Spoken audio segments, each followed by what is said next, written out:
여러분 안녕하십니까? 뉴스투데이 제주입니다. 찬반 논란이 일던 제주 시민복지타운 행복주택 추진 계획이 전면 백지화됐습니다. 제주도가 청년층을 위한 공공임대주택을 짓겠다며 강한 추진 의지를 보여왔는데 찬반 의견이 팽팽하다며 추진 계획을 철회했습니다. 보도에 홍수연 기자입니다. 700세대 규모의 공공임대주택인 행복주택을 짓겠다던 제주 시민복지타운 시청사 부지입니다. 제주도가 행복주택 추진 계획을 2년여 만에 전면 백지화하고 이곳을 공공부지로 남겨두겠다고 발표했습니다. 타당성 검토 용역 결과 보통으로 평가되긴 했지만 찬반이 엇갈리는 상황을 고려했다는 겁니다. 찬반이 팽팽한 상황을 고려해서 미래 세대를 위한 공공시설 용지로 남겨두자는 도민의 일부 의견을 반영하고 시민복지타운 행복주택은 정부 국가시책사업에 선정돼 추진된 사업이어서 국토교통부와 부지를 대체해 추진하는 방안 등을 협의하겠다고 밝혔습니다. 하지만 700세대 규모의 대체부지 선정에 대한 대안을 내놓지 못했고 도민 찬반 여론에 대한 구체적인 조사 내용도 제시하지 않았습니다. 여론조사도 했는데 그 후에 우리 도의 입장에서는 좀 여건이 변경이 됐다. 이런 판단을 좀 한 겁니다. 지난 2011년 제주시청사를 이전하지 않기로 결정한 뒤 환승과 비즈니스 센터, 공동주택 건설 계획 등이 잇따라 무산된 제주 시민복지타운. 지난 2년 원희룡 도정이 강한 의지를 보였던 행복주택 건설 계획을 스스로 철회하면서 청년 표심을 얻기 위한 선거용 정책이었다는 비판을 피하기 어렵게 됐습니다. MBC 뉴스 홍수현입니다. 제주국제자유도시개발센터의 새 이사장이 이르면 내년 3월 초에 임명될 전망입니다. JDC 임원추천위원회는 어제 첫 회의를 열어 전국 단위 공개 모집을 통해 이사장 후보자를 모집하고 서류와 면접 심사를 거쳐 최종 후보자를 선정하기로 했습니다.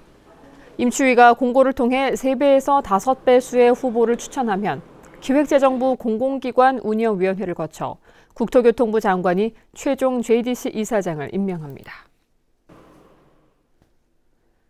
집권 여당인 더불어민주당이 지속가능한 제주발전특별위원회를 출범시켰습니다.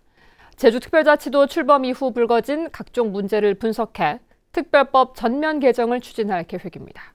박주연 기자가 보도합니다. 짓담한 건물이 3년 넘게 방치되고 있는 예래 휴양형 주거단지.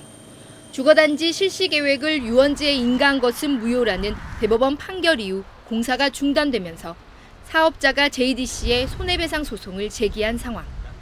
국제자유도시 추진에 따른 각종 부작용이 속출하면서 더불어민주당이 규제 완화를 통한 개발 중심인 제주자치도 특별법을 전면 개정하기로 하고 국회 특별위원회를 구성했습니다. 성과가 있기도 하지만 아직은 좀 부작용도 좀 있고 이제 그런 것 같아 가지고 이번에 이제 지속 가능한 제주 발전 특별위원회가 그런 부분들을 잘 점검을 해서 우영은 의원을 위원장으로 박병석과 노웅래 등의 특별위원과 변호사 등 자문위원까지 28명으로 구성됐습니다. 특위는 제주국제자유도시 조성이라는 비전을 다시 점검하고 자치분권 강화 방안을 마련하는 것과 함께 내용이 방대한 제주특별자치도 특별법을 국제자유도시법과 제주도 특별법으로 분리해 개정하겠다는 입장입니다. 여러 가지 어려운 조건이긴 하지만 지속가능 발전 제주 특위에서 그런 좋은 정책적 대안을 제시하면서 법 개정까지 준비를 해야 된다고 생각합니다.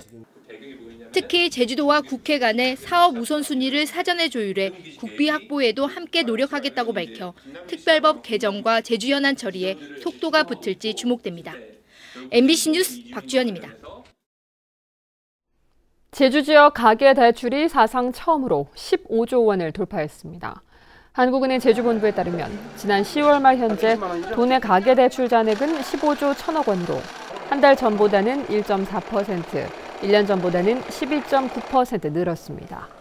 특히 10월 한 달 동안 늘어난 가계대출 증가액은 2,054억 원으로 9월보다 38%나 늘었는데 주택 대신 토지를 담보로 한 대출이 늘면서 증가폭이 커졌습니다. 카카오의 카풀 서비스에 반대하는 전국 택시업계가 하루 동안 택시 운행을 중단했는데요. 제주 지역 택시 5천여 대도 파업에 동참하면서 택시를 이용하려던 일부 관광객과 도민들이 불편을 겪었습니다. 이소현 기자입니다. 평소에 택시가 길게 줄지어 있던 공항택시 승차장이 텅 비었습니다. 빗속에 짐을 끌고 택시 승강장을 찾았다가 발길을 돌리는 관광객이 부지기수입니다.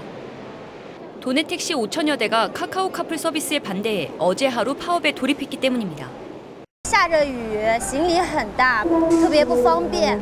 然后平时都是可以直接打车到酒店的，然后今天就没有酒店，没有那个车可以到酒店。 택시를 타려던 공항 이용객들이 버스 승강장에 몰리면서 공항버스 승강장은 종일 붐볐습니다.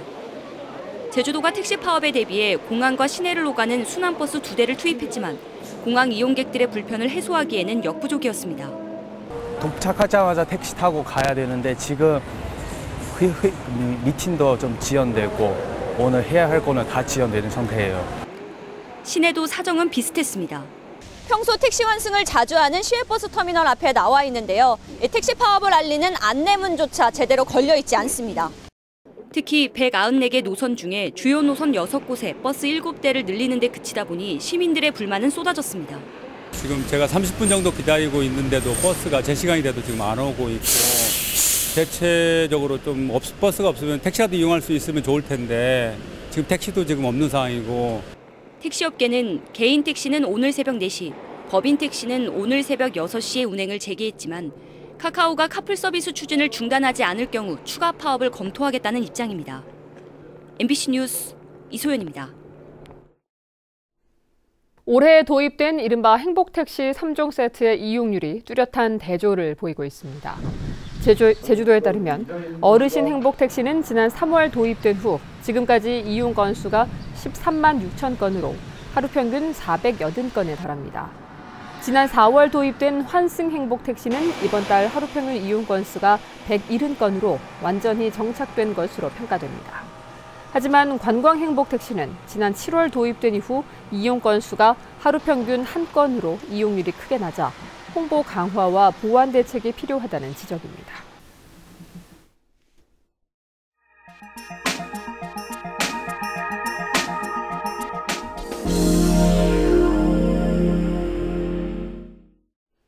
농촌 지역 전원주택에서는 비싼 기름 대신 장작을 활용한 화목 보일러가 인기입니다. 쓰기도 편리하고 비용도 저렴한 편인데 주기적 관리가 없으면 쉽게 화재로 번질 수 있습니다. 황부선 기자가 보도합니다. 소방대원이 주택 외벽에 연신 물을 뿌립니다. 목재 벽 틈 사이 불씨를 잡기 위해 안간힘을 쓰고 있습니다. 화재가 난 현장에는 검은 재가 난로 주변에 떨어져 있고 연통 부분은 그을렸습니다. 벽체에서 빨간스름한 불빛이 보여서 현관 문을 열고 내다봤더니 외부 벽체에서부터 연통 주위에서 불이 일어나고 있었어요. 소화기로 초기 진화를 한 뒤 소방대가 30여 분 만에 불을 껐지만 1,500여만 원의 재산 피해가 났습니다. 소방당국은 집안 화목난로에 연통이 과열돼 불이 난 걸로 보고 있습니다. 급격히 추워지는 날씨에 화목 보일러 사용이 늘면서 화재도 잇따르고 있습니다. 지난 5년 동안 도내에서 발생한 화목 보일러 화재의 월별 발생 건수를 분석해 봤더니 1월과 12월에 가장 많은 화재가 났습니다. 보일러나 연통 과열로 인한 화재가 가장 많았습니다. 발생하기도 하지만 화실 내부에서 외부로 불꽃이 튀어서 화재가 발생하기도 합니다. 화목 보일러 주변으로 그 목재나 가연물들이 방치돼 있지 않도록 주변을 깨끗이 하여야 합니다. 최근에는 연탄값 상승에 가정용 찜질방 유행까지 타면서 화목 보일러의 수요가 크게 늘기도 했습니다. 요즘에 배치카는 그 유행에 막 접어들었어요. 예년보다 한 배 이상 불어났어요. 전문가들은 화목 보일러가 사용이 간편하고 저렴하지만 화재에 취약하기 때문에 연통과 화실 청소 등 철저한 관리가 요구된다고 조언합니다. MBC 뉴스 황구선입니다.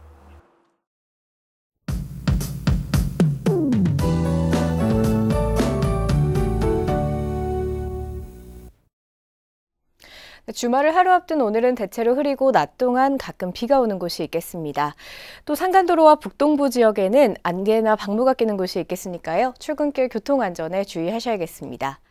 모레 오전까지 기온은 평년보다 높을 것으로 전망됩니다. 오늘 아침 기온 14도로 어제보다 2도가량 높게 출발하고 있고요. 낮 기온은 16도로 평년보다 3도에서 6도가량 높겠습니다. 다음 자세한 지역별 날씨입니다. 현재 북부 지역 흐린 가운데 애월 11도, 조천 12도로 출발하고 있고요. 서부 지역의 현재 기온 13도 내외로 어제와 비슷하게 나타나고 있습니다. 서귀포에는 비가 내리고 있고 남부 지역의 낮 기온은 17도 안팎까지 오르겠습니다. 동부 지역도 흐리고 비가 내리는 가운데 낮 기온은 18도까지 올라 평년보다 4도에서 7도가량 높아 포근할 것으로 전망됩니다. 산간 지역에는 오늘 아침 안개 낀 구간이 많습니다. 교통안전에 주의하셔야겠고요. 도서 지역의 오늘 아침 기온은 13도에서 16도로 출발해서 낮 기온 18도 안팎까지 오르겠습니다. 현재 제주도 남쪽 먼바다에는 풍랑특보가 발효된 가운데 바람이 매우 강하게 불고 물결도 높게 일고 있습니다. 항해나 조업하는 선박은 각별히 주의하시기 바랍니다. 오늘 아침 광주공항에는 저시정특보가 발효 중이고 제주공항에는 방무가 껴 있습니다. 주간 날씨입니다. 주말인 내일도 대체로 흐리다가 밤부터 비가 시작되겠고요. 모레 일요일까지 이어질 전망입니다. 기상정보였습니다. 업자로부터 금품을 받은 제주도 현직 간부가 도내에서 처음으로 청탁금지법 위반 혐의로 재판에 넘겨졌습니다. 제주지방검찰청은 지난 4월 화부공업단지 이전과 관련해 용역업체에게 200만 원 상당의 식사와 현금을 받은 혐의로 제주도청 4급 공무원인 58살 김모 씨를 약식 기소했습니다. 검찰은 또 김 씨에게 금품을 건넨 업체 대표와 주주 등 2명도 뇌물 공여 혐의로 약식 기소했습니다. 어제 저녁 7시쯤 서귀포시 중문관광단지 입구 횡단보도에서 길을 건너던 29살 박모 씨가 승용차 2대에 잇따라 치여 병원으로 옮겨졌지만 숨졌습니다.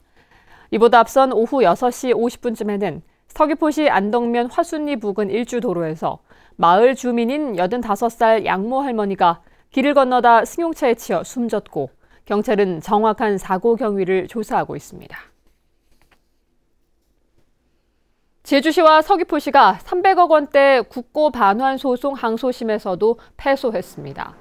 서울고등법원 제9행정부는 제주도와 제주시, 서귀포시가 감사원을 상대로 제기한 재심의 결정 취소 소송 항소심에서 원고의 청구를 각하했습니다.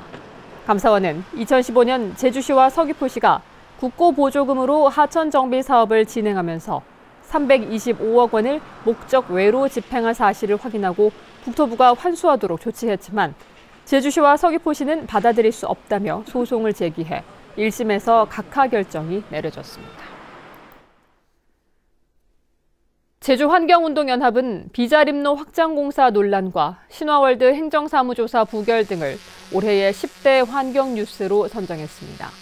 또 신화련 금수산장 환경영향평가 통과와 무산된 제2공항 타당성 용역 재조사, 사파리월드의 곶자왈 파괴 논란, 그리고 도시숲 훼손 논란 등이 포함됐습니다. 제주시 조천읍 교래리 물차도름의 출입 제한 기간이 1년 연장됩니다. 제주도는 물차도름의 식생 복원이 더디게 진행돼 당초 올해 말까지로 예정됐던 자연휴식연재를 내년 말까지 연장합니다. 도너리 오름과 무늬 오름도 오는 2020년까지 식생 복원 등을 위해 출입을 제한합니다.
뉴스투데이 제주였습니다. 여러분 고맙습니다.